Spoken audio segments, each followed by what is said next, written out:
Okay, तो इधर सुनो, ये वाइब्रेट कर रहा है अभी किसी टी टाइम पर, ये यहां पर है। मैंने बोला कि इसका एक बार पूरा ऑसिलेट करने का जो टाइम है वो कितना है, 2 सेकंड।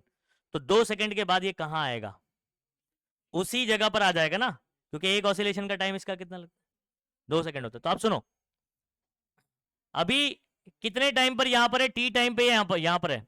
हमने बोला टी डैश, ये कोई नया टाइम है जो कि T plus 2 pi by omega है। 2 पाई बाय ओमेगा कौन सा टाइम है, समझ में आ रहा है ना आपको, टाइम पीरियड के बराबर होता है ये। The displacement will be, x का इक्वेशन कैसे बनेगा बताओ, एक्स का इक्वेशन कैसे बनेगा, a sine omega t dash plus 5 बोल दूंगा। अरे वही इक्वेशन है ना, देखो ये बस टी की जगह कौन आ गया। अच्छा, अब टी डैश की जगह पर आप क्या पुट कर दो, T plus 2 pi by omega. इतनी कहानी समझ आई, अरे बोलो। अच्छा, अगला स्टेप क्या होगा जरा बताना, सभी बच्चे थोड़ा सा गौर करो, मैथमेटिकल स्टेप को समझने की कोशिश करो। ये ओमेगा अंदर चली गई है ना, तो omega into t, omega t. अच्छा, omega into 2 pi by omega, omega से ओमेगा मर जाएगा, मर जाएगी, प्लस 5 ऐसे का ऐसे। ओमेगा ये ब्रैकेट में जा रहा है, इसके साथ नहीं, ये तो प्लस ऑलरेडी अलग है, समझ गए। अच्छा, अब मुझे बताना, मेरे पास मैथमेटिकल स्टेप क्या बचा, 2 पाई बचा, ओमेगा टी बचा और 5 बचा। देखो तीनों टर्म लिख दिया, 2 पाई पहले लिख दिया मैंने, फिर ओमेगा टी प्लस 5 लिख दिया, 2 पाई, और इसको दोनों अंडरलाइन किया, मतलब आप इसको साथ में समझो और इसको अलग समझो ऐसे। आपको एएसटीसी रूल पता है, साइन कौन सा एंगल है, हॉरिजॉन्टल या वर्टिकल, हॉरिजॉन्टल एंगल है, कौन सा एंगल है ये, कैसे पता चलता है horizontal angle, 0 pi by 2 pi 3 pi by 2 2 पाई, क्या आया ये। तो जब हॉरिजॉन्टल एंगल होता है तो ये साइन का क्या रहता है, साइन ही रहता है, हाँ। और हॉरिजॉन्टल एंगल के सम में जो भी एंगल होगा उसको पूरा का पूरा लिख देने का, हो गया एएसटीसी रूल। और इसी के साथ साथ साइन डिसाइड करना है, 2 पाई प्लस सम एंगल, 2 पाई देखो कहां आ रहा है, ये 0 pi by 2 pi 3 pi by 2 2 pi plus some angle, first quadrant में ऑल आर पॉजिटिव, तो ये आपका टर्म क्या रहेगा, पॉजिटिव रहेगा। तो पॉजिटिव लिखा नहीं है, लेकिन आपको समझ में आ गया कैसे हुआ ये, ओके। तो x इज इक्वल टू मेरे पास अगेन क्या आ गया, जरा गौर से देखना बच्चों, ए साइन, ए मक्खी बोलो, पहले क्या डिस्प्लेसमेंट था, x is equal to a sine omega t plus 5, अभी क्या आ रहा है, मतलब क्या हुआ कि पार्टिकल इस time 2 pi by omega time के बाद वापस वहीं आ जाएगा जहां वो था, क्योंकि x का इक्वेशन वही मिला जो t टाइम पर था, समझ आया। t टाइम पर जो डिस्प्लेसमेंट था, t डैश के बाद भी कितना आ रहा है, उतना ही आ रहा है। अच्छा, t डैश में टाइम मैंने कितना बढ़ाया था, कितना टर्म बढ़ाया था, तो ये कौन सा टाइम होगा, समझ में आ रहा है आपको, टाइम पीरियड होगा, कौन होगा, ये वो टाइम है जिस पे पार्टिकल ऑसिलेट करके वापस उसी पोजीशन पर आ जाएगा, समझ आ रहा है, ओके। तो ये हमने एक्सप्लेन कर दिया कि टाइम पीरियड क्या होता है mathematically. This means after after time, कितना time, 2 pi by omega, particle is at the same position, मतलब समझ में आ गया क्यों सेम पोजीशन पर है, इक्वेशन सेम मिल रहा है। देयरफॉर टाइम पीरियड का फॉर्मूला क्या लिख दोगे आप, 2 पाई बाय ओमेगा, तो T capital T is 2 pi by omega. अच्छा, अदर फॉर्म्स इसके देख लो बच्चों, दूसरे इसके फॉर्म्स देख लो फॉर्मूले के।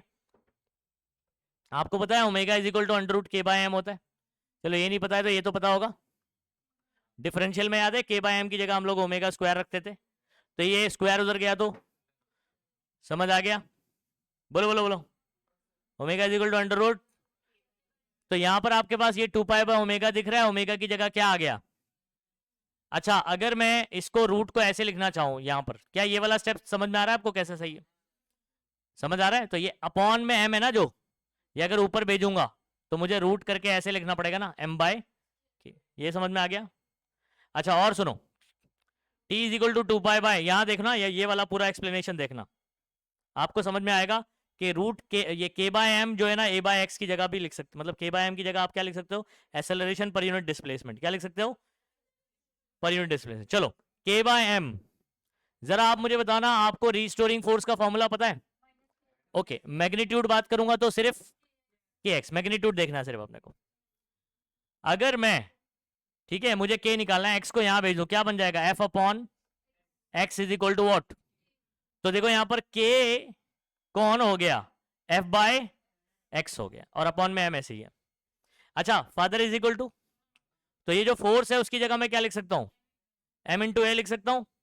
ये यम से ये यम क्या हो जाएगा, क्या बचा, एक्सेलरेशन अपॉन, मतलब क्या हुआ बच्चों, के बाय एम की जगह क्या लिख सकते हैं सभी बच्चे, सभी बच्चे बोल दो फटाफट से, ए बाय एक्स, एक्सेलरेशन पर यूनिट डिस्प्लेसमेंट, अंडरस्टूड। तो टी का एक फॉर्मूला है 2 पाई बाय ओमेगा, क्या है भाई, ओमेगा की जगह क्या रख सकते हैं, under root k by M, root k by M, के बाय एम की और जगह और क्या रख सकते हैं, अरे के बाय एम रूट तो है ऑलरेडी, के बाय एम की जगह क्या रख सकते हैं, ए बाय एक्स। तो मतलब आपके टाइम पीरियड के 3 फॉर्मूलेज हो गए, ये वाले भी आप इसी का मॉडिफिकेशन है, ठीक है, आप ये वाला भी याद कर सकते हो। चलो t is equal to 2 pi by omega, t is equal to 2 pi by under root k by m, t is equal to 2 pi by under root a by x, upon में under root k by m को अगर ऊपर ऐसे लिखना चाहते हैं into, तो M by के हो जाएगा। समझ गए कहानी, ठीक है। ये सब अलग अलग इसके फॉर्म क्यों बता रहा हूं, क्योंकि न्यूमेरिकल्स में अपने को ऐसे काम आने वाला है। चलो, ये फ्रीक्वेंसी क्या होता है बताना जरा, फ्रीक्वेंसी होता क्या है, टाइम कैसे हो गया ये, फ्रीक्वेंसी टाइम थोड़ी हो जाएगा भाई, नंबर ऑफ ऑसिलेशन, हाँ ये तो अभी डेफिनेशन में, लेकिन शॉर्ट में कैसे याद रखोगे, number of oscillation in occur in unit time, number of oscillation occur in unit time में कितने बार ऑसिलेशन हो रहा है, या एक सेकंड में 50 बार ऑसिलेशन हो रहा है, तो 50 क्या हो गया उसका, फ्रीक्वेंसी हो गया। समझे नहीं समझे,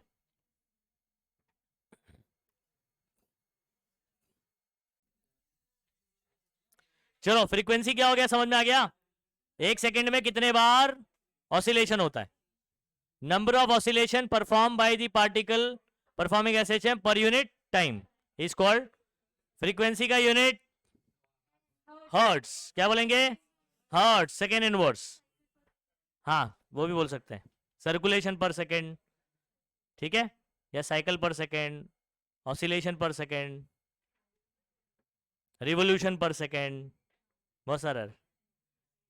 ए सुनो, हर्ट्ज वाला याद रखो इजीली, ओके। अच्छा ये जो है ना, सुनो, इसके फॉर्मूले याद करने में दिक्कत नहीं, अगर आपने टी वाला फॉर्मूला याद किया है, सबको उल्टा कर दो, क्योंकि फ्रीक्वेंसी क्या होता है टाइम पीरियड का, रेसिप्रोकल, क्या बोलते हैं, frequency and time period are reciprocal of each other.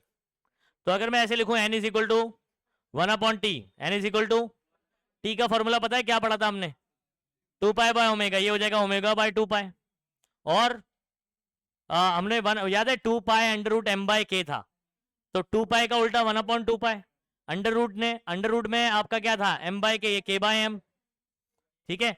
अच्छा वो याद है 2 pi upon under root a by x, तो under root a by x divide by, एक फॉर्मूला याद कर लो, दूसरा उसका उल्टा ही है, ठीक है। फ्रीक्वेंसी क्या हो जाएगा, फ्रीक्वेंसी का यूनिट हर्ट्ज, फ्रीक्वेंसी का यूनिट याद रखो, ये प्रैक्टिकल में यूजुअली ये सब सवाल आपको पूछते हैं वाइवा में, ठीक है, what is the unit of frequency, मैंने देखा है कई मरतबा, आसान आसान सवाल पूछ लेते हैं, कुछ नहीं आ रहा तेरे को, चल ये सब जवाब दे, समझ आ रहा है।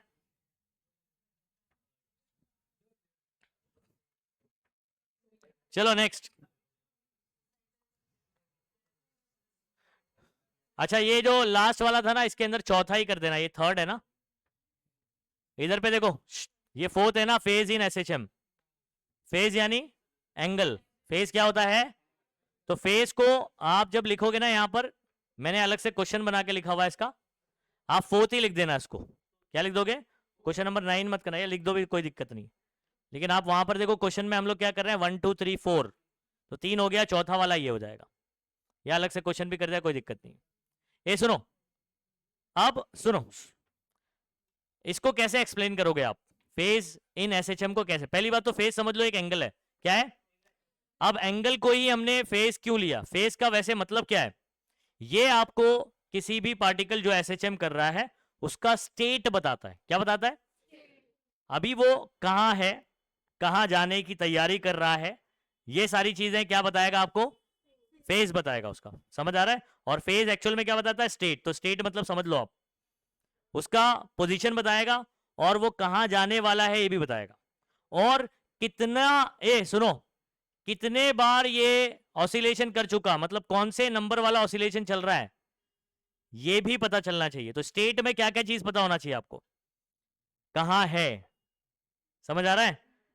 बराबर है? उसकी वेलोसिटी का पोजीशन पता होना चाहिए, उसकी वेलोसिटी का डायरेक्शन इधर जाने वाला है कि इधर, मैं इधर चला कि उधर चला, जाने का किधर चला। अच्छा सुनो, फिसलेगा नहीं इधर। तीसरी चीज सुनो, पहले तो पोजीशन, दूसरा क्या बात करेंगे अपन? डायरेक्शन ऑफ वेलोसिटी, वेलोसिटी का डायरेक्शन क्या होगा, समझ आ रहा है?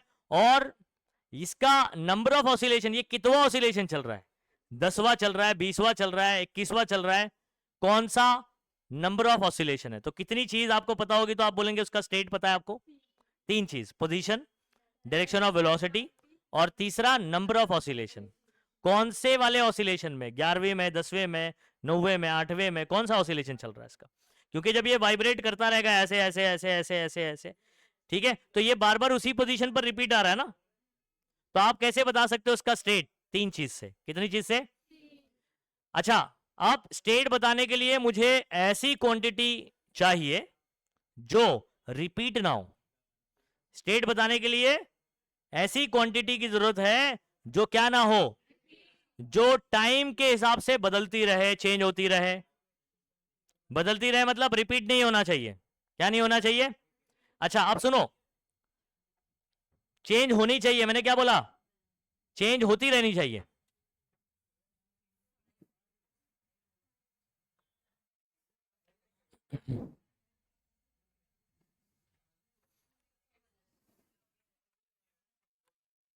ये सुनो, फेज बताने के लिए आपको कौन सी चीज, ऐसी क्वांटिटी चाहिए जो टाइम के साथ क्या होते रहे, कंटिन्यूअसली चेंज होती रहे, तब आप बोल सकते हो कि हाँ ये क्वांटिटी उसका क्या बता रही है? स्टेट बता रही है। अच्छा, अगर मैं बात करता हूं डिस्प्लेसमेंट की, किसकी बात करता हूं बच्चों?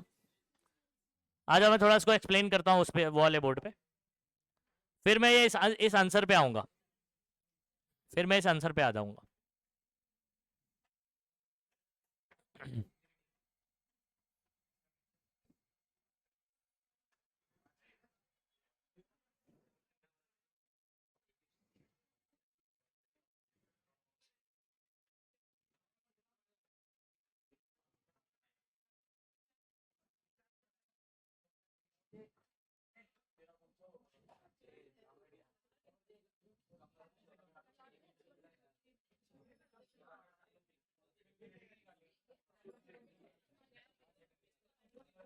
ए सुनो,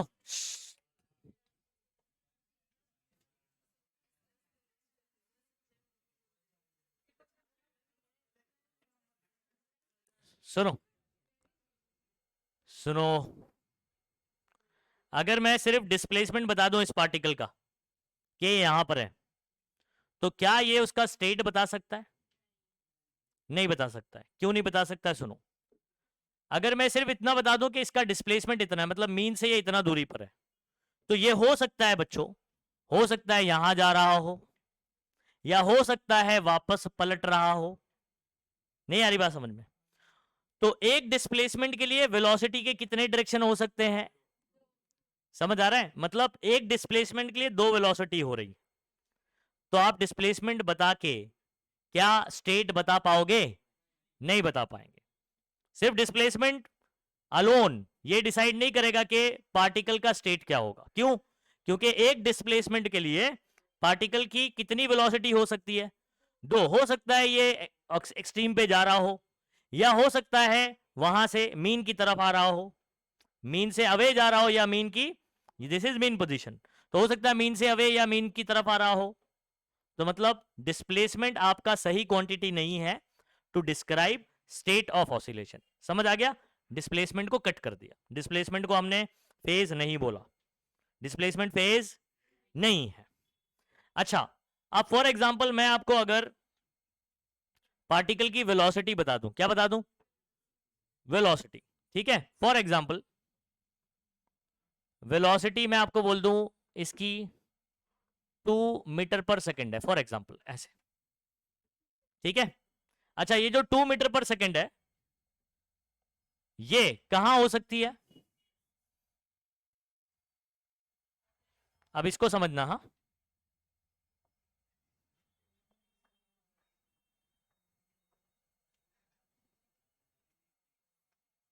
अच्छा, मैंने पॉजिटिव बोला है कि नेगेटिव बोला है? पॉजिटिव बोला है। क्या बोला है? पहले मैं आपको थोड़ा सा ये भी बता दूं, यहां पर वेलोसिटी कितनी होती है? 0। यहां कितनी होती है? और मैंने आपको मैक्सिमम वेलोसिटी जो इसका कहां होता है किसी को पता है? वेरी गुड, मीन पर होता है। मैंने बोल दिया इसका मैक्सिमम वेलोसिटी 10 है, 10 मीटर पर सेकेंड। कितना है?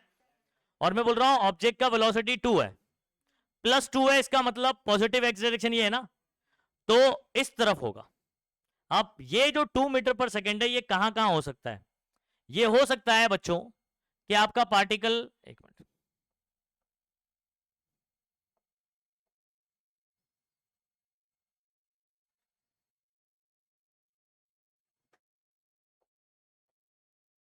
हो सकता है पार्टिकल आपका यहां हो और इधर जा रहा हो, कितने से?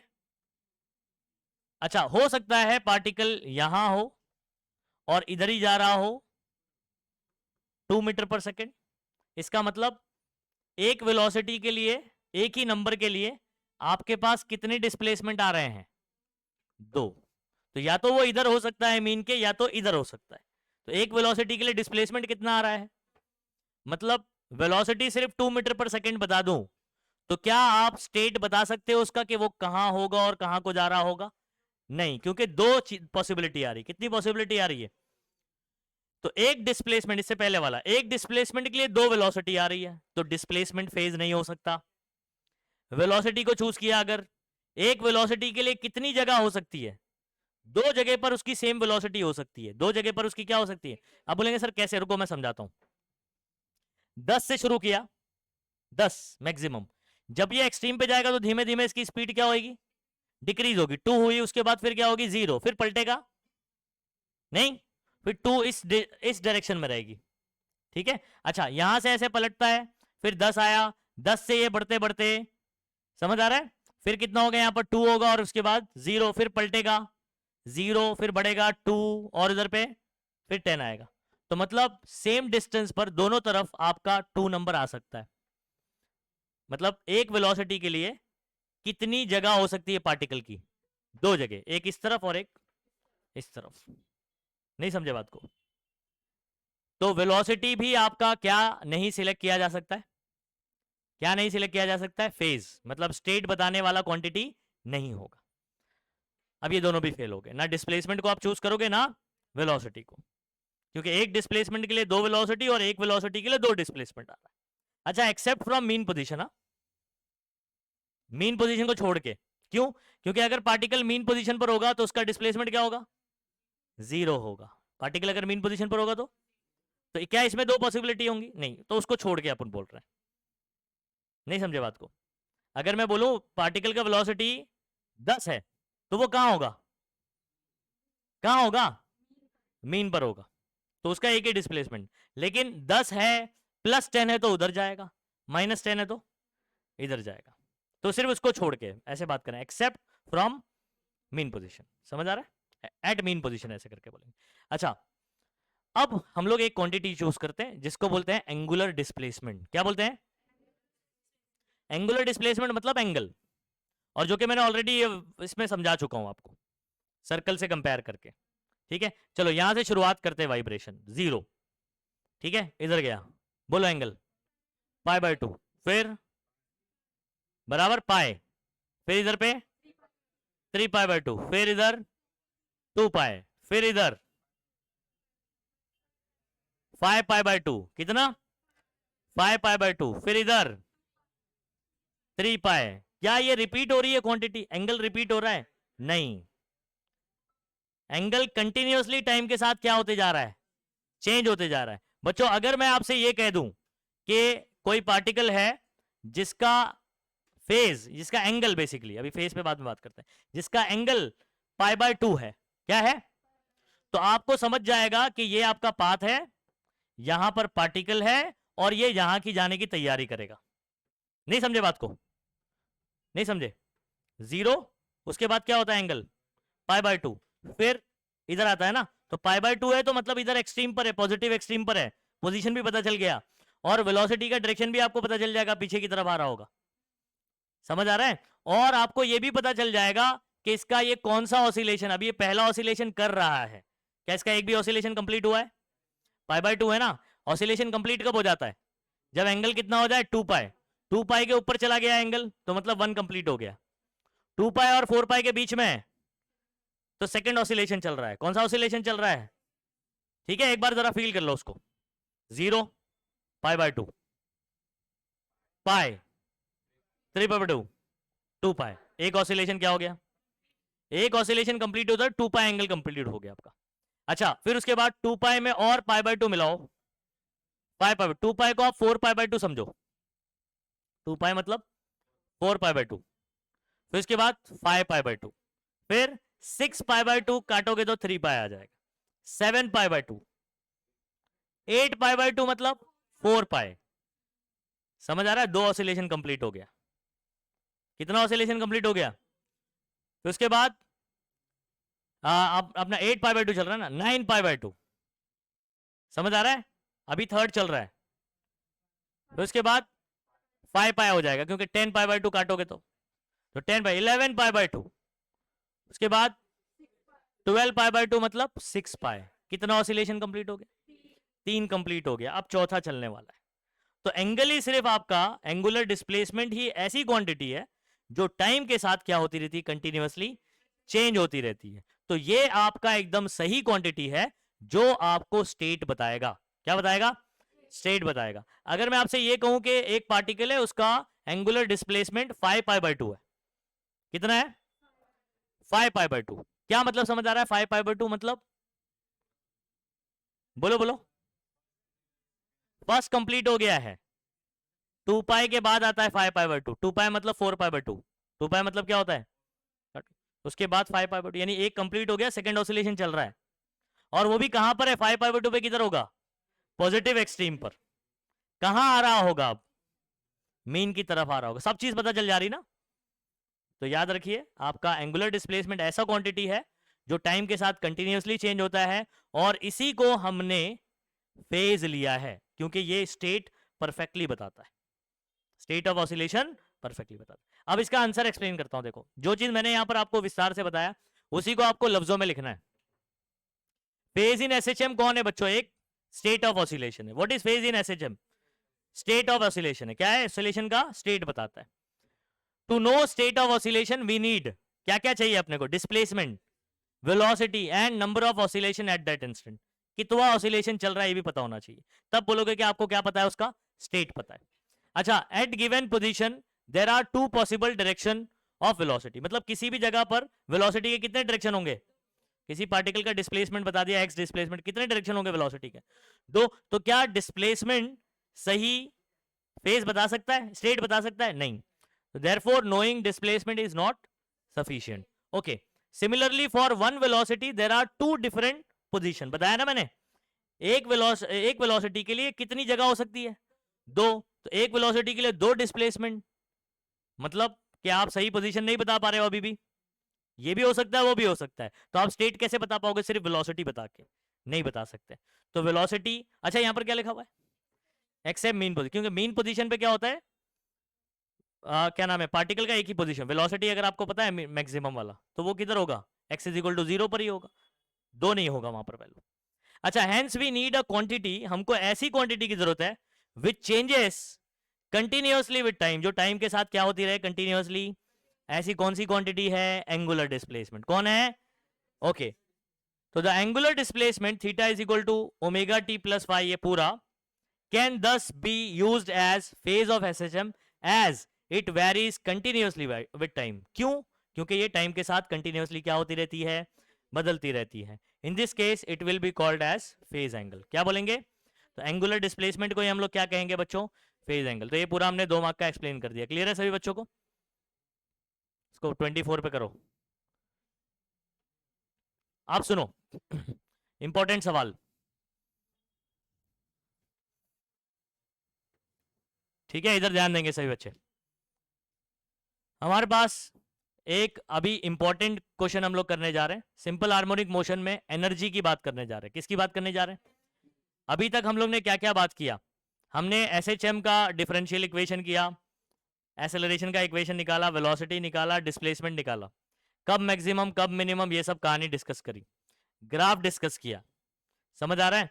उसके बाद छोटे छोटे कुछ डेफिनेशन है वो कंप्लीट किए। अब हम लोग बात करने जा रहे हैं एनर्जी की, और ये एनर्जी वाला पॉइंट भी मतलब डेरिवेशन भी बहुत ही इंपॉर्टेंट है। समझ आ रहा है? और जैसे जितना मैंने कराया उतने ही एग्जाम में लिखना। हालांकि हम लोग इसके अंदर क्या करते हैं, दो दो एनर्जी के इक्वेशन निकालते हैं।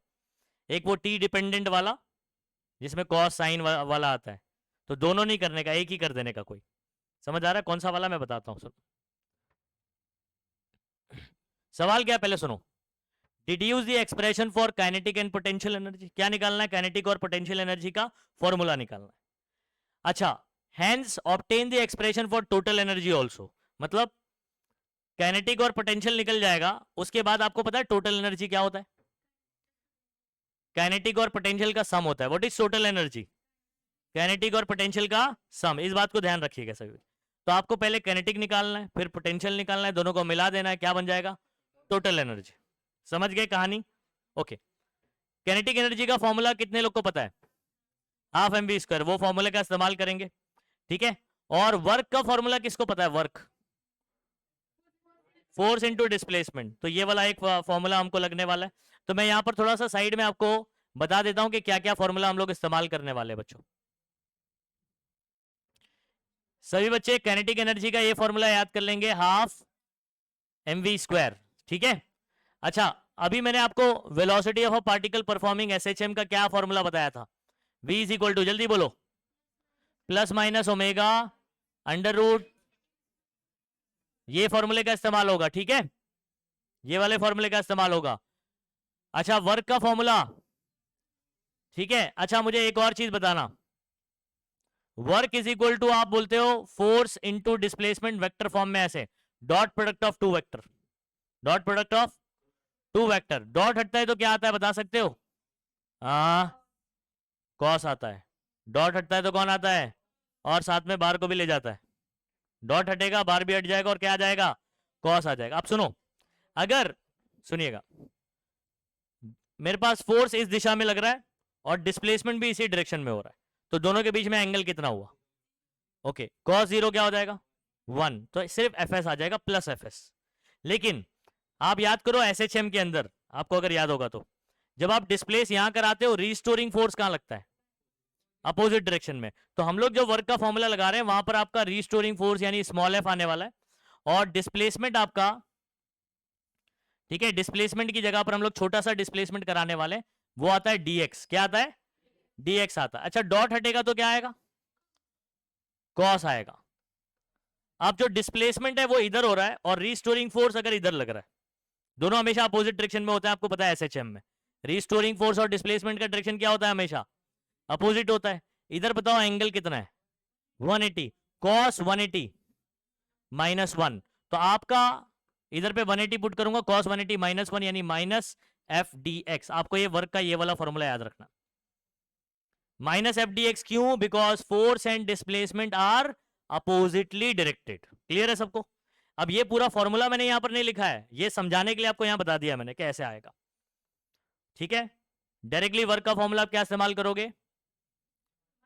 एफ इंटू माइनस बी, हाँ, माइनस एफ डी एक्स। अगर छोटा सा डिस्प्लेसमेंट डीएक्स कराया है रिस्टोरिंग फोर्स के अगेंस्ट में, तो वर्क कितना होगा? Minus f into d x. ये समझ में आ गया? बोलो। इसको डिस्प्लेस कराने में आप जितना वर्क करते हो, यही वर्क पोटेंशियल एनर्जी में कन्वर्ट हो जाता है। अच्छा, वो मैं आगे बताऊंगा।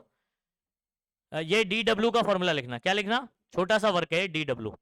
अच्छा, अगर आपको छोटा सा वर्क पता है डी डब्ल्यू, इसको अगर आप इंटीग्रेट कर दोगे, क्या कर दोगे? तो टोटल वर्क पता चल जाएगा। ये वाला फॉर्मूला भी याद रखो, छोटे छोटे अगर वर्क पता है आपको, सबको मिला दूंगा तो क्या मिलेगा, बड़ा वर्क मिल जाएगा, ठीक है। और फिर वो 0 to x वाली कहानी मैं बताऊंगा आपको। इसके अलावा total energy is equal to kinetic plus potential energy, ये वाला भी याद कर लीजिए। इतना याद कर लीजिए बच्चों, जितनी कहानी बता रहा हूं ये पूरा डेरिवेशन आपके लिए आसान हो जाएगा। क्या क्या बोला जल्दी बोलो। काइनेटिक एनर्जी का फॉर्मूला सभी बच्चे हाफ mv स्क्वायर, ठीक है। Velocity of a particle performing SHM v is equal to plus minus omega under root a square minus x square, सही है।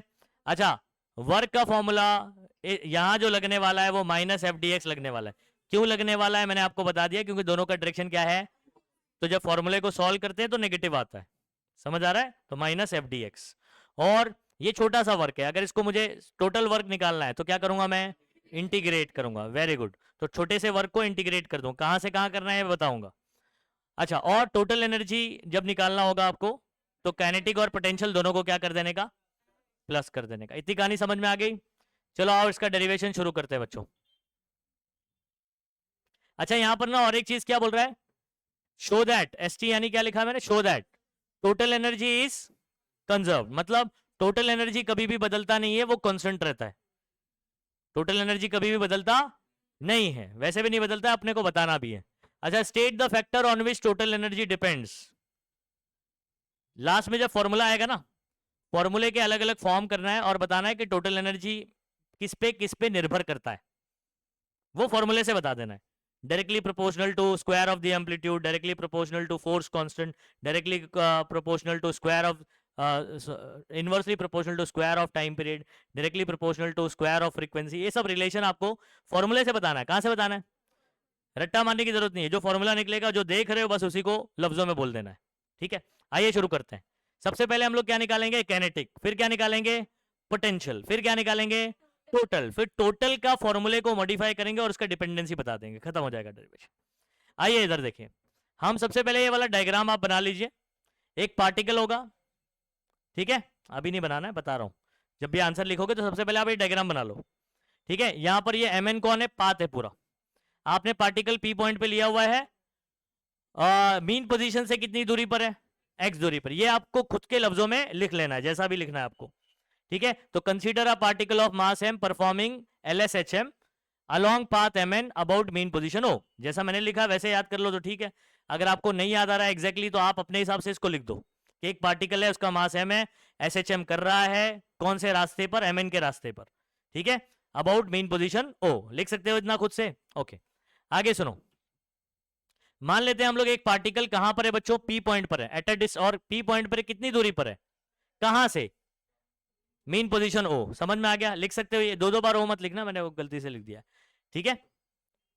एक पार्टिकल कंसीडर किया at point P at a distance of x from mean position O, लिख दिया खुद से। अच्छा, अब सुनो, the kinetic energy of particle in SHM is, kinetic energy का फॉर्मूला क्या है, ओके, लिख दिया हाफ mv स्क्वायर। अच्छा, v का फॉर्मूला आपको पता है, प्लस माइनस ओमेगा होता है, आप ओमेगा भी मैग्नीट्यूड फॉर्म में लिख दिया, क्योंकि इसका स्क्वायर ही होने वाला है। इसका स्क्वायर होने पे प्लस माइनस क्या होने वाला है, गायब भी होने वाला है। प्लस का स्क्वायर प्लस होगा, माइनस का स्क्वायर भी प्लस होगा, सही बात, ओके। अगर मैं ये v की जगह पर ये रख देता हूं, बताओ क्या होगा बच्चों, ओमेगा का स्क्वायर और रूट की कहानी खत्म, क्या बचा, ओमेगा स्क्वायर हो गया और इसका रूट खत्म हो गया। क्या ये स्टेप डायरेक्ट समझ आया, नहीं आया तो बोलो, लिख के बताऊं, ठीक है। इसका स्क्वायरिंग कर देंगे तो वी ओमेगा स्क्वायर और ये रूट का स्क्वायर करेंगे, रूट कैंसिल। अच्छा, अब क्या करना है, क्या आपको पता है ये कौन है, के, कैसे याद करो बच्चों, ओमेगा स्क्वायर क्या होता है, यम इधर आ गया तो m omega square is equal to k ना, बोलो भाई, एम ओमेगा स्क्वायर की जगह के लिख दिया। अब ये एक सिंपल सा फॉर्मूला काइनेटिक एनर्जी का बन गया है, इसको याद कर लेना है। Kinetic energy of a particle performing SHM का फॉर्मूला है हाफ के bracket a square minus x square. के की जगह आप एम ओमेगा स्क्वायर भी लिख सकते हो, लेकिन ये वाला आपको ज्यादा टाइम तक याद रहेगा। K is equal to m omega square, इसको याद रखिएगा, तो के फॉर्म में याद करना। कौन सा वाला याद करोगे, के वाला, हाफ के a square minus x square. Clear है सभी बच्चों को, कैसे आया, सिंपल समझा, काइनेटिक एनर्जी का फॉर्मूला लगा, वी का उठा के पुट कर दिया और आ गया, एम ओमेगा स्क्वायर की जगह के रख दिया। चलो next, expression for potential energy, किसका एक्सप्रेशन निकालने जा रहे हैं? अच्छा आप सुनो,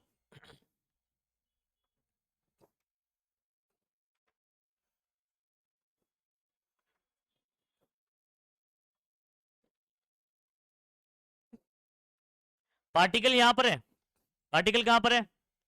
एक्स दूरी पर है, कितनी दूरी पर है? ठीक है, मैं पहले निकाल लेता हूं कि अगर छोटा सा डिस्प्लेसमेंट कराया, इधर ध्यान देने का, छोटा सा डिस्प्लेसमेंट अगर dx कराते हैं, फॉर एग्जांपल आपने इसको यहां से यहां खसकाया, कितना डिस्प्लेसमेंट कराया? dx कराया, तो इसमें जो वर्क होगा वो क्या होगा? dw। और आपको पता है कि डिस्प्लेसमेंट रिस्टोरिंग फोर्स पीछे की तरफ होगा ना, तो ये माइनस एफ डी एक्स होगा कि नहीं बोलो? रिस्टोरिंग फोर्स के अगेंस्ट में आप डिस्प्लेसमेंट कराते हो, छोटा सा काम कितना हो गया? dw। समझ आ रहा है? अच्छा मुझे बताना है, मुझे ये बताना है कि इस पार्टिकल को जब आप जीरो से लेकर x दूरी ले गए, जीरो से कितना दूरी? x दूरी ले गए होंगे, तो आपने कितना काम किया होगा? सुनो, छोटे से डिस्प्लेसमेंट में dw हुआ, जीरो से लेकर x तक आपने कितना काम किया होगा? तो इंटीग्रेट कर देंगे कहां से कहां तक? जीरो से लेकर, तो इसको खसकाते खसकाते आपने यहां लेकर आए, आपने अपनी एनर्जी लगाई, वो एनर्जी आपकी खत्म हुई, गई कहां? उस पार्टिकल के पास, गई कहां पर? तो हमने जब उसको करके खींचा, हमने एनर्जी लगाया।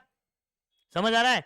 ये एनर्जी उस पार्टिकल में, क्योंकि energy neither be created nor be, समझ रहे, ट्रांसफॉर्म होती है वन फॉर्म टू, तो हमारे पास से गई ये एनर्जी, गई कहां पर? समझ आ रहा है? नहीं समझा बात को? तो ये पार्टिकल की कौन सी एनर्जी बन जाएगी? Potential energy. कौन सी एनर्जी बन जाएगी? ओके, तो याद रखो मैं कैसे बोल रहा हूं, let the particle displace through infinitesimal small displacement. Infinitesimal का मतलब समझ आता है? Infinitely small.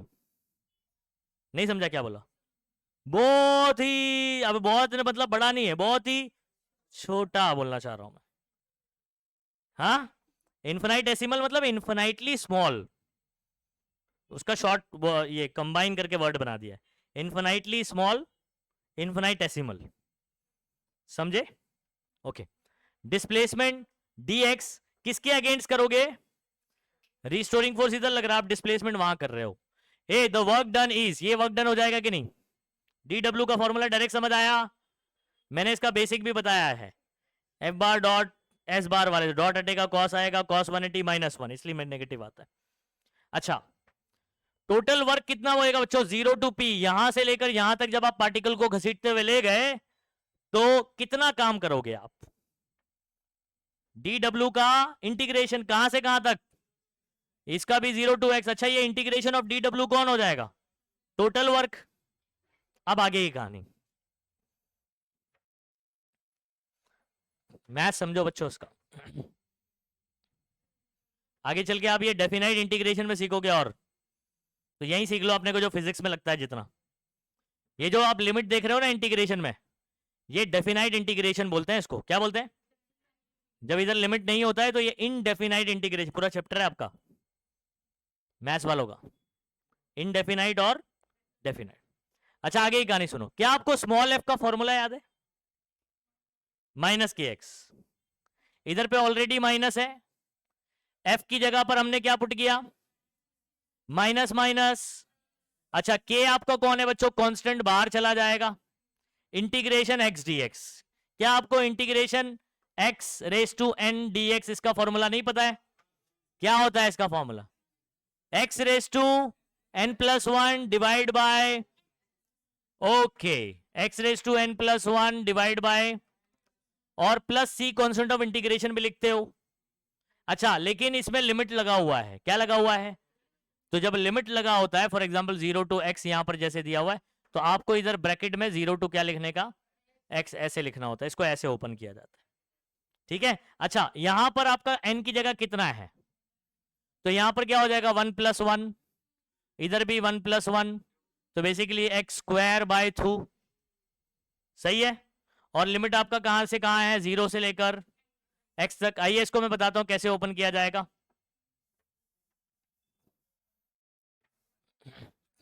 इधर देखो, k ऐसी रहेगा, इसका आंसर क्या आएगा? एक्स स्क्वायर बाय मैंने अभी पूरा नहीं लिखा है, डायरेक्ट लिख दिया है यहां पर, इसको समझा दे रहा हूं कैसे। 0 से लेकर, चलो पहले x की जगह x पुट करो, x² 2 यही आएगा कि नहीं। फिर आपको x की जगह 0² 2, तो 0 ही हो जाएगा ना, तो इसकी कहानी खत्म ना, kx² 2 बचा ना डायरेक्टली, है ना। इसको और कैसे लिख सकते हो आप थोड़ा सुंदर तरीके से, हाफ kx², क्या लिख दोगे कि कैनेटिक एनर्जी कैसे पढ़ा, हाफ k² माइनस, ऐसे ही पढ़ रखा है, हाफ kx²। सिमिलैरिटी क्या समझ आ रहा है। अच्छा आप सुनो, पोटेंशियल कहां आया अभी सुनो, ये जो मैंने बोला जितना आप वर्क करोगे कि पार्टिकल में स्टोर हो जाएगा एज अ पोटेंशियल, तो पार्टिकल का potential, this work is stored as potential energy in the particle, तो दिस वर्क, ये वर्क की जगह आप लिखोगे पोटेंशियल एनर्जी और बोलोगे हाफ kx²। समझ आ गया, पोटेंशियल एनर्जी का फॉर्मूला क्या निकला, हाफ kx²। सभी बच्चे, कैनेटिक एनर्जी का फॉर्मूला क्या निकला, हाफ ka² माइनस x², और पोटेंशियल एनर्जी का फॉर्मूला क्या निकला, हाफ kx²। सिमिलैरिटी भी समझ में आ गया, डिफरेंस भी समझ में आ गया, वहां a² माइनस x², और यहां पर सिर्फ x²। अच्छा चलो टोटल निकालते हैं अभी, क्या निकालते हैं टोटल, कौन बताएगा टोटल एनर्जी का क्या फॉर्मूला है, kinetic plus potential, okay. Expression for total energy is the sum of kinetic and potential, total is equal to kinetic plus potential लिख दो। देखो मैंने इसको इक्वेशन नंबर दे दिया है, इसको 2 दे दिया है और इसको 1, तो 1 और 2 से चलो जल्दी से बताओ, फ्रॉम 1 एंड 2, कैनेटिक एनर्जी की जगह ये रख दिया, पोटेंशियल की जगह हाफ kx² रख दिया, दोनों में कॉमन क्या है बच्चों, हाफ k, देखो कॉमन निकाल लिया हाफ k, कौन बताया क्या बचा, ओके हाफ के कॉमन आ गया, a² minus x² plus x², ये क्या हो गया, ओनली बचा। तो टोटल एनर्जी का फॉर्मूला है, समझे, तीनों फॉर्मूला बता दोगे, कैनेटिक वाला हाफ के a² माइनस x², पोटेंशियल का बता दोगे हाफ के x², और टोटल का बता दोगे, क्या हुआ तेरे को, खुजली हो रही है, क्या है बता, तो तू इधर देखना, तो तेरा ना टाइम खराब हो जाएगा नहीं तो फिर, ठीक है, तेरा टाइम अच्छा नहीं चल रहा है, फिर क्या उसमें घड़ी में घुसा पड़ा है, इधर ध्यान दे, फॉर्मूले सबको याद हो गए, अरे बोलो बच्चों, पूरे एकदम अच्छे से याद हो गए, ओके। अभी सुनो, हमको एक और सवाल क्या पूछा था, हाँ हमको पूछा था टोटल एनर्जी किस फैक्टर पे डिपेंड करता है, तो आ जाओ उसको थोड़ा सॉल्व करते हैं। क्या आपको पता है k मतलब m omega square, k is equal to m omega square, लिख दिया। अच्छा क्या आपको पता है ओमेगा जो है वो 2 पाई n होता है, आ जाओ, नहीं पता है तो मैं बताता हूं थोड़ा सा,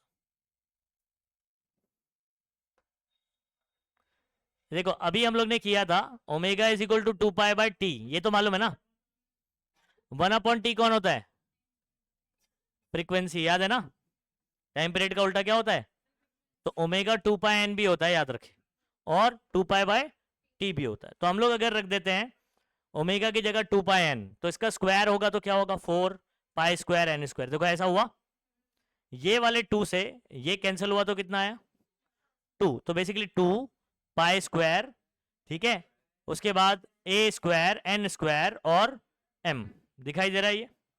अच्छा ये n की जगह अगर मैं 1/t रख दूं तो t स्क्वायर हो जाएगा, तो ये देखो n स्क्वायर की जगह क्या आया 1/, तो 2 pi square a square m, और ये n की जगह 1/t, तो 1/t, n स्क्वायर की जगह 1/t स्क्वायर, यानी t स्क्वायर आ गया नीचे, समझे, नहीं समझा ये स्टेप, कहीं और खोई थे ना, इधर देखो आराम से, स्टेप बहुत सिंपल है,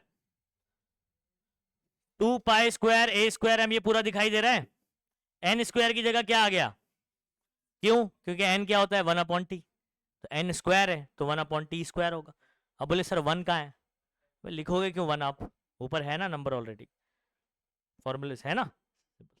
ओके अब रिलेशन बता दो, टोटल एनर्जी और एम्पलीट्यूड में रिलेशन बताओ, टोटल एनर्जी मास में रिलेशन बताओ, टोटल एनर्जी फ्रीक्वेंसी में बताओ, टोटल एनर्जी टाइम पीरियड में बताओ, टोटल एनर्जी और के में बताओ। बताओ बताओ जल्दी, टोटल एनर्जी और मास में क्या रिलेशन है? Okay total energy is directly proportional to mass, कौन? और स्क्वायर ऑफ द एम्पलीट्यूड, और स्क्वायर ऑफ द फ्रीक्वेंसी, और फोर्स कांस्टेंट के साथ, और इनवर्सली प्रोपोर्शनल टू, इनवर्सली क्यों, टी स्क्वायर कहां पर है? Inversely proportional to square of the, बस खत्म। आया समझ में? चलो डायरेक्टली किसके किसके है? मास के, स्क्वायर ऑफ द एम्पलीट्यूड के, स्क्वायर ऑफ द फ्रीक्वेंसी के, फोर्स कांस्टेंट के, चार चीज के साथ डायरेक्ट है। इनवर्सली प्रोपोर्शनल टू, एक ही है इनवर्सली प्रोपोर्शनल, स्क्वायर ऑफ दी, खत्म हो गया। This is factor on which total energy depends. Understood बच्चों? अच्छा इसके बाद इससे कनेक्टिंग ये ग्राफ बोर्ड में आ चुका है बच्चों, ये जो आप डेरिवेशन देख रहे हो ये भी आ चुका है बोर्ड एग्जाम में, ये जो ग्राफ देख रहे हो ये भी आ चुका है बोर्ड एग्जाम में। और ये ग्राफ बनाने में कुछ भी नहीं है, सुनो अगर आप इसका टेक्निक सीख ले तो बहुत इजीली कर सकते हो। वाई एक्सिस पर एनर्जी, एक्स एक्सिस पर डिस्प्लेसमेंट, एनर्जी डिस्प्लेसमेंट, तो एनर्जी वर्सेस डिस्प्लेसमेंट का ग्राफ बनाना है, समझ आ रहा है? अच्छा एनर्जी कौन कौन सी है? काइनेटिक, पोटेंशियल, टोटल, कौन कौन सी? अच्छा आप सुनो,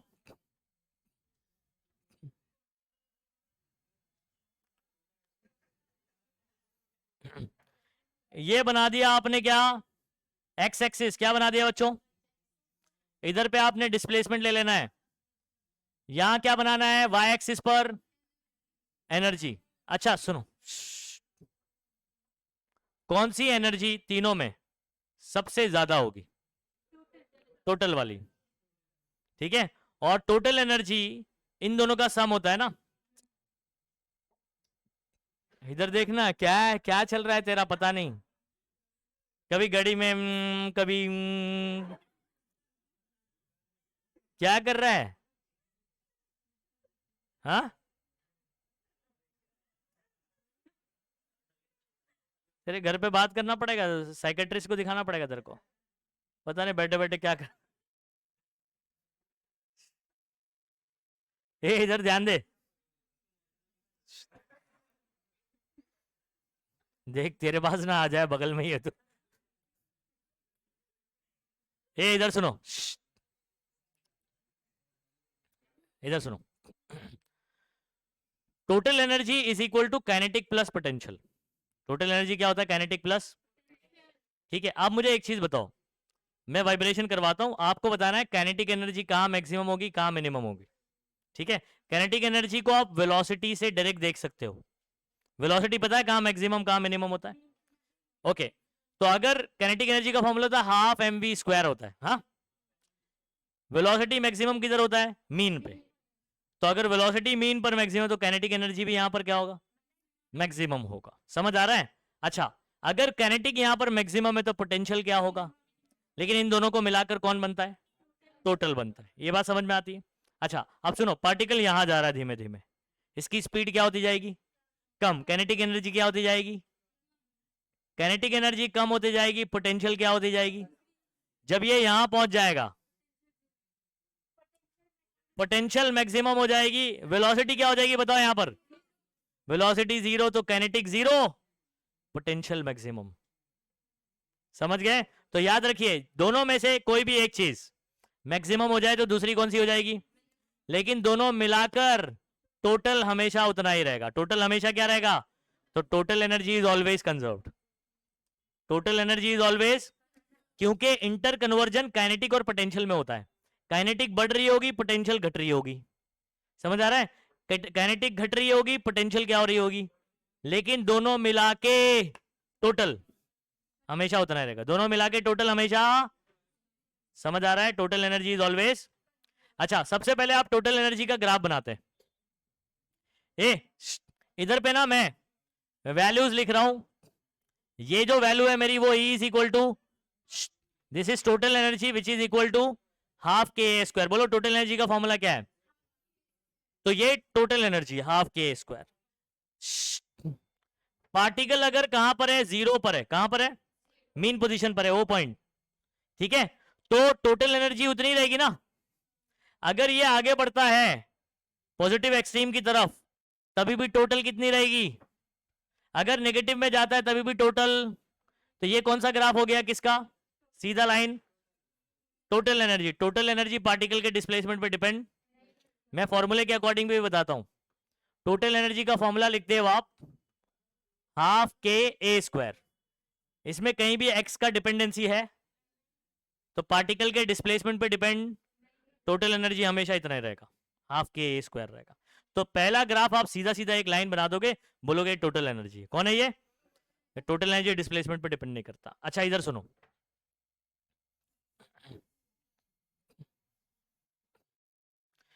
मैं अभी काइनेटिक का बना रहा हूं, किसका ग्राफ, जब आपकी एक्स की वैल्यू होगी जीरो, ए सीधा बैठ सीधा बैठ, काइनेटिक एनर्जी का फॉर्मूला बोलो।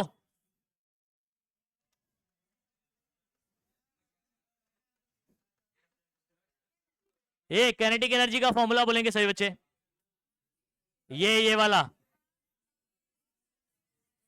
ओके सुनो, मीन पोजीशन पर एक्स की वैल्यू कितनी होती है, जीरो। अगर मैं इधर जीरो रख दूं तो आंसर क्या आएगा, ये काइनेटिक एनर्जी किसके बराबर हो गई, टोटल के बराबर हो गई, ये मैक्सिमम हो गई। तो at this point kinetic energy का ये पॉइंट होगा, ठीक है। जैसे जैसे जैसे जैसे यहां बढ़ते जाते हैं या यहां पर एक्स की वैल्यू बढ़ती जाएगी, एक्स की वैल्यू क्या होती जाएगी, तो इसमें से और माइनस होते जाएगा, यानी ये क्या होते जाएगा, तो एक्स की वैल्यू जब बढ़ते जाएगी क्योंकि माइनस हो रहा है तो काइनेटिक एनर्जी क्या होगा, घटते जाएगा, घटते घटते घटते घटते घटते, जब एक्स की वैल्यू बच्चों ए हो जाएगी, कितनी हो जाएगी, पुट करो, एक्स की वैल्यू जब ए रख दोगे तो ए स्क्वायर माइनस ए स्क्वायर, तो काइनेटिक एनर्जी कहां पहुंच गया, जीरो। इधर पे भी माइनस ए भी पुट कर दोगे तो उसका स्क्वायर क्या होगा, प्लस ए स्क्वायर ही होगा, सेम आंसर आएगा, जीरो। तो काइनेटिक एनर्जी का ग्राफ कैसे हुआ, इधर पे मीन पे मैक्सिमम, एक्सट्रीम पर मिनिमम। तो काइनेटिक एनर्जी समझ आ गया, मीन पे मैक्सिमम, एक्सट्रीम पे ये वाला एक्सट्रीम है पॉजिटिव और ये वाला नेगेटिव, इधर क्या हो गया, जीरो। समझ आ गया। अच्छा पोटेंशियल एनर्जी का, मीन पर यहां पर क्या होने वाला है, ये देखो मैं काइनेटिक पोटेंशियल का फॉर्मूला लिखता हूं, हाफ के एक्स स्क्वायर, सही है, यही फॉर्मूला है। मीन पर एक्स की वैल्यू क्या होती है, जीरो रख दिया तो पूरा आंसर जीरो हो गया। तो इसका ग्राफ देखो यहां से शुरू हो रहा है, दिख रहा है। अच्छा एक्सट्रीम पे प्लस, यहां चले जाते हैं तो प्लस ए रखा तो ए स्क्वायर, हाफ के ए स्क्वायर मैक्सिमम हो गया। तो एट दिस पॉइंट ये किधर चला जाएगा, इधर, यानी बढ़ेगा ऐसे, और ये वाला ऐसे बढ़ेगा। तो बेसिकली ग्राफ बहुत सिंपल है, टोटल एनर्जी ऐसे बनेगा, स्ट्रेट चेंज ही नहीं होता है, काइनेटिक एनर्जी ऐसे, पोटेंशियल एनर्जी ऐसे, खत्म हो गया। अच्छा पोटेंशियल एनर्जी को सिंबल हम लोग यू भी इस्तेमाल किया करते हैं, पता है आपको। तो ये वाला जो ग्राफ होगा ना, याद रखना ये पोटेंशियल एनर्जी का होगा, ये किसका होगा, पोटेंशियल एनर्जी का होगा, और ये किसका होगा, काइनेटिक, ये किसका होगा, टोटल एनर्जी। समझ गए। अच्छा ये दोनों, ये ग्राफ,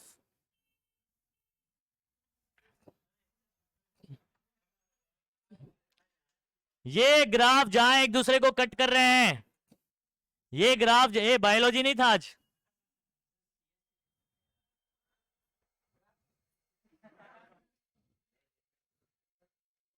तो तू इतना रात में क्यों आ रहा है फिर, अभी रुक तेरी बैंड बजाता हूँ। ये जहां पर ये ग्राफ एक दूसरे को कट कर रहे हैं ना बच्चों, वहां पर इसका मतलब क्या हो गया, टोटल और काइनेटिक एक दूसरे के इक्वल होंगे, तभी वो एक दूसरे को क्या कर रहे हैं, कट कर रहे हैं। समझ गए बात को। तो at this point, point of intersection पे काइनेटिक पोटेंशियल क्या हो जाएंगे? इक्वल होंगे। अच्छा दोनों बराबर होंगे तो मतलब इसका आधा होगा, काइनेटिक इसका आधा, पोटेंशियल इसका आधा, आधा और आधा पूरा टोटल एनर्जी बनेगा। तो E/2 बोलेंगे इसको, क्या बोलेंगे? तो ये E है तो ये E/2, समझ गए पूरा? ठीक है। अच्छा ये कब बराबर होते हैं, ये याद रखना, ये एमसीक्यू में पूछता है। ये सब आगे इस पे अलग से क्वेश्चन भी कराऊंगा मैं, लेकिन ये डायरेक्ट याद रखेंगे अभी ग्राफ से। काइनेटिक और पोटेंशियल कब एक दूसरे के बराबर होते हैं? जब x is equal to plus minus a/√2। क्या बोलेंगे? काइनेटिक और पोटेंशियल एक दूसरे के बराबर कब होते हैं? जब x की वैल्यू प्लस माइनस a/√2। इसको प्रूफ करके बताऊंगा मैं आपको, x की वैल्यू निकाल के बताऊंगा मैथमेटिकली, लेकिन आप याद रखेंगे। एक ग्राफ याद हो गया सभी बच्चों को? टोटल का ऐसे बनेगा, काइनेटिक और पोटेंशियल को u सिंबल भी याद रखो, हम लोग यूज करते हैं। तो u बनेगा, तो u वाला कौन होगा? पोटेंशियल वाला। चारों हाँ, लेकिन अपन u बनाने का ना, अपने को ये नहीं बनाने, ऐसे करना आप। काइनेटिक और पोटेंशियल एक दूसरे के बराबर कब होते हैं? जब x is equal to plus minus a/√2 होता है। समझ आ रही बात? ठीक है।